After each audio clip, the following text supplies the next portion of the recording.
Hello everyone. आज हम Iran के प्रोटेस्ट के बारे में थोड़ा पढ़ने वाले हैं। जो ईरान में प्रोटेस्ट शुरू है, आपने देख भी लिया होगा बहुत जगह पे।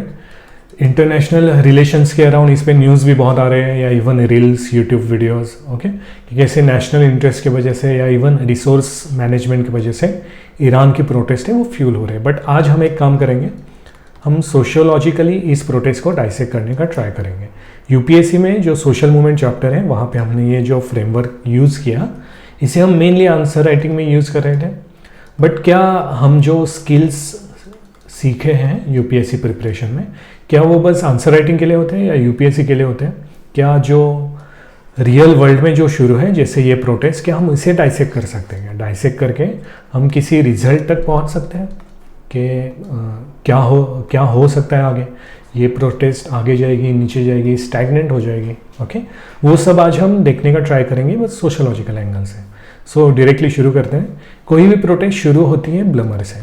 ब्लमर कहते हैं कि कलेक्टिव एक्शन से प्रोटेस्ट होती है। कैसे? ये ब्लमर का जो ट्रायंगल है वो कहता है अगर इंटरेस्ट, गोल्स एंड ग्रीवियंस किसी व्यक्ति के ब्लॉक रहते हैं तो उसमें अनरेस्ट आती है। और ये अनरेस्ट जब शेयर्ड अनरेस्ट बनती है, जब देखते हो कि आपके जैसे बहुत सारे हैं, तो उससे आती है कलेक्टिव एक्शन, ओके? जैसे अभी हो रहा है ईरान में, और कलेक्टिव एक्शन से ही आती है सोशल मूवमेंट या प्रोटेस्ट। ये लिंक हमें दी थी हर्बर्ट ब्लमर में। तो ईरानियन लोगों में ऐसी क्या शेयर्ड अनरेस्ट है जिसके वजह से वो प्रोटेस्ट कर रहे हैं? तो ये जो शेयर्ड अनरेस्ट है, ऐसा नहीं कि बस इकोनॉमिक है, ये बियॉन्ड इकोनॉमी है। कैसे? ये इवन इकोनॉमिक है, सोशल है एंड पॉलिटिकल है। कैसे?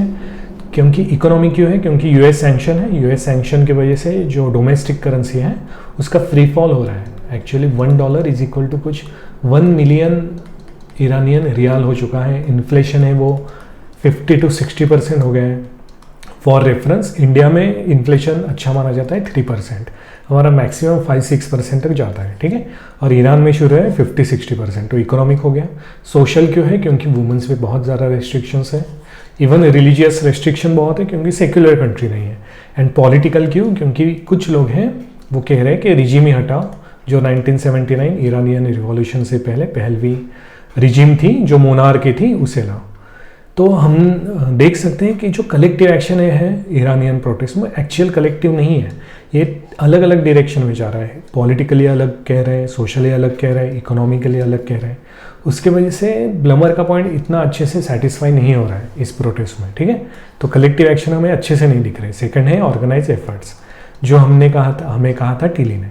टीली कहते हैं बस शेयर्ड अनरेस्ट, उसके बाद कलेक्टिव एक्शन से सीधा सोशल मूवमेंट से पॉजिटिव आउटकम आए, ऐसा ज़रूरी नहीं।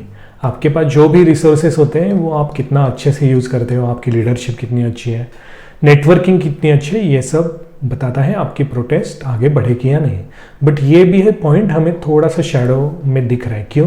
क्योंकि जो ऑर्गेनाइज एफर्ट्स हैं वो जनरली हो रहे थे through internet, but national wide internet shutdown हो करवा दिया है ईरानियन गवर्नमेंट में, जो स्टेट नॉर्मली करता है। क्यों? क्योंकि आजकल की जो न्यू सोशल मूवमेंट है, क्योंकि ईरान देखो बहुत बड़ा है और ईरान में बहुत जगह प्रोटेस्ट हो रहे हैं, तो ये सब कनेक्ट कैसे कर रहे हैं? ये सब कनेक्ट कर रहे थे थ्रू इंटरनेट। या इवन बाहर के लोगों को कैसे पता चल रहा था कि क्या हो रहा है? वो भी पता चल रहा था through internet. For example x हो गया या फिर इंस्टाग्राम हो गया। बट ऑर्गेनाइज एफर्ट्स में जो नेटवर्किंग है वही बंद हो जाएगी क्योंकि नेशनल वाइड इंटरनेट शटडाउन हो गया। तो थोड़ा सा ऑर्गेनाइज एफर्ट्स भी हमें शैडो में लग रहा है। बट एक बात है यहाँ पे, हम देखो यहाँ पे अच्छा या बुरा नहीं, बस जो ऑब्जर्व कर रहे हैं वो बस ऑब्जर्वेशन के इंटेंट से ही कर रहे हैं, ठीक है? तो यूएसए ने सैंक्शन कर दिया है इंडिया पे। क्यों? क्योंकि ईरानियन ऑयल खरीद रहे थे। इवन जो यूरोप है उन्होंने यूएन में ईरान के लिए सैंक्शन के लिए आवाज़ उठाई है। तो इससे पता चलता है कि जो ऑर्गेनाइज एफर्ट्स है वो अगर इंटरनली ब्लॉक है बट एक्सटर्नली प्रोवाइड हो रहा है ईरान में, ठीक है? तो इसलिए ऐसे हम पूरा रिजेक्ट नहीं करेंगे कि ऑर्गेनाइज एफर्ट्स ही नहीं है, बट थोड़े हमें शैडो में लग रहे हैं टीले के। बट ब्लमर के तो कलेक्टिव एक्शन पूरी ही रिजेक्ट कर दी हमने कि बहुत ज़्यादा स्कैटर्ड है, ठीक है? और उसके वजह से क्या हो रहा है? जो शेयर्ड आइडियोलॉजी नहीं मिल पा रही। कभी ये फेमिनिस्ट साइड लग रहा है मूवमेंट, ओके? फेमिनिस्ट साइड कैसे? ये भी हमें न्यूज़ से ही पता चला। ये देखो, Iranian woman can be seen lightning cigarettes by burning photographs. ठीक है, तो ये फेमिनिस्ट मूव हो गया एक आइडियोलॉजिकल। और उसी के साथ ये कभी कभी हमें कैपिटलिस्ट भी लग रही है, क्योंकि जो मार्केट्स है वो बंद कर दिए हैं जो मार्केट ओनर थे उन्होंने। क्यों? क्योंकि प्रॉफिट उनका जो सब्सिडीज है वो थी वो गवर्नमेंट ने बंद कर दी थी, क्योंकि डोमेस्टिक करेंसी को स्टेबलाइज करना था गवर्नमेंट को। ठीक है, और कभी कभी हमें ये पॉलिटिकल आइडियोलॉजी भी लग रही है। और पॉलिटिकल आइडियोलॉजी क्यों? क्योंकि रिजिम चेंज की बात करें, पॉलिटिसाइजेशन हो रहा है। और जब हमने देखा था कि जब भी पॉलिटिसाइजेशन होता है किसी मूवमेंट का तो चांसेस है कि वो डाउन हो जाए। ठीक है, तो शेयर्ड आइडियोलॉजी भी इतनी कुछ ठीक नहीं लग रही हमें। अब नेक्स्ट पॉइंट, इतना सब है फिर भी प्रोटेस्ट हो रही है, ऐसा क्यों? क्योंकि लोगों में डिज़ायर फॉर चेंज और एग्जिस्टेंस है। ये हमें बताया था स्मेल्सर ने। स्मेल्सर ने कहा था कि कोई भी लोग प्रोटेस्ट करने को आते हैं, क्यों? क्योंकि एक तो उन्हें पॉसिबिलिटी लगती है कि हम कुछ चेंज ला सकते हैं, पॉसिबिलिटी, एंड सेकंड है नेसेसरी। उनको लगता है कि अब बहुत हो गया, अब नेसेसरी है प्रोटेस्ट करना। तो पॉसिबिलिटी क्यों लग रही है? क्योंकि ईरान में ऐसे पहले भी हुआ है कि सोशल मूवमेंट से रिवॉल्यूशन हुई है। कब? 1979 में। तो एक हिस्ट्री है उनके पास, इन्हें इसलिए लग रहा है कि पॉसिबिलिटी और नेसेसरी की, क्योंकि इकोनॉमिक सैंक्शन की वजह से बहुत ही ज़्यादा दिक्कत हो चुकी है ईरान में। ग्लोबलाइजेशन के वजह से जो वुमेन का एस्पिरेशन है वो भी बढ़ चुका है।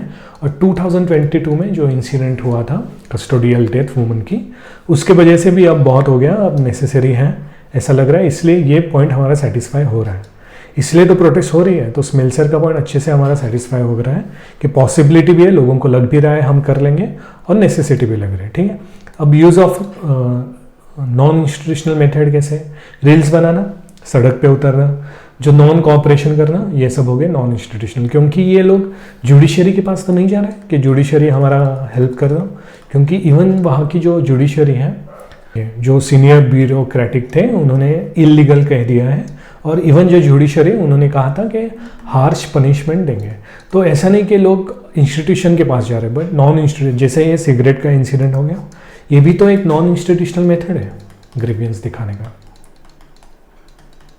ठीक है, ये हम कह सकते हैं कि न्यू सोशल मूवमेंट का एक नॉन इंस्टीट्यूशनल है, क्योंकि अपने जो लीडर होता है उसकी जो फोटो होती है वो बर्न करना इलीगल कुछ लॉ है ईरान में, और वो भी सिगरेट से बंद करना। ये दिखाता है कि वुमेन फेमिनिस्ट अप्रोच को थोड़ा दिखाता है, राइट?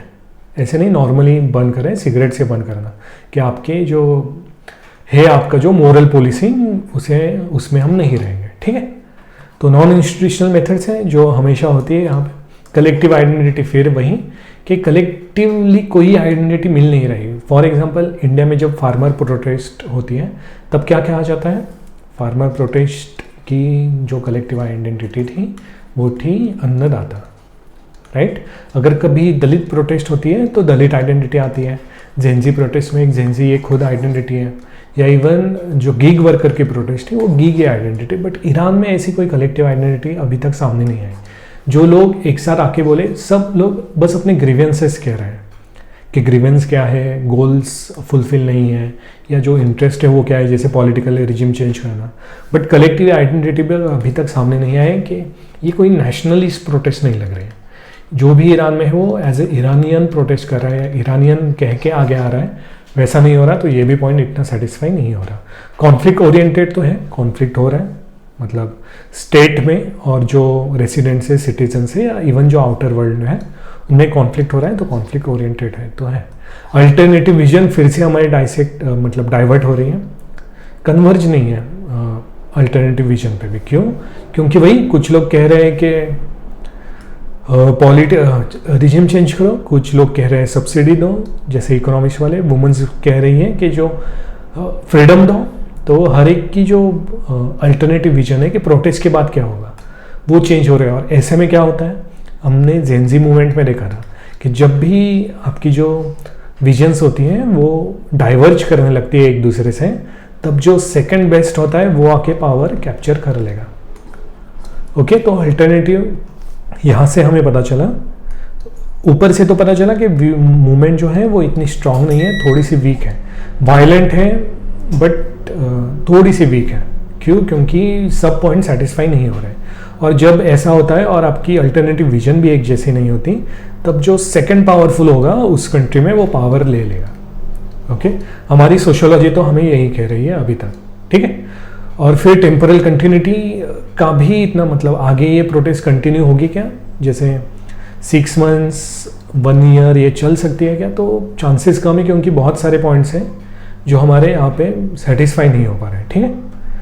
तो ठीक है, सोशियोलॉजिकली हमने देख लिया क्या क्या देखा, कि इन शॉर्ट हमने अभी तक क्या देखा कि प्रोटेस्ट इतनी स्ट्रांग नहीं है, प्रोटेस्ट वीक है। इसका जो टाइम स्पैन होगा वो भी ज़्यादा नहीं हो सकता, क्योंकि टेम्पोरल कंटिन्यूटी नहीं मिलेगी, क्योंकि कलेक्टिव एक्शन नहीं है, आइडियोलॉजी अलग है, ये वो, और अल्टरनेटिव विजन भी नहीं है। अल्टरनेटिव विजन से भी अगर इसका कुछ पॉजिटिव आया ही तो ज़्यादा से ज़्यादा अभी की जो रिजिम है वो हट जाएगी, और इसके बाद एक जो सेकंड पावरफुल होगा वो पोजीशन पे आ जाएगा। ये हम प्रेडिक्ट कर सकते हैं सोशियोलॉजिकली ईरान प्रोटेस्ट के बारे में। सो थैंक यू, हो गया।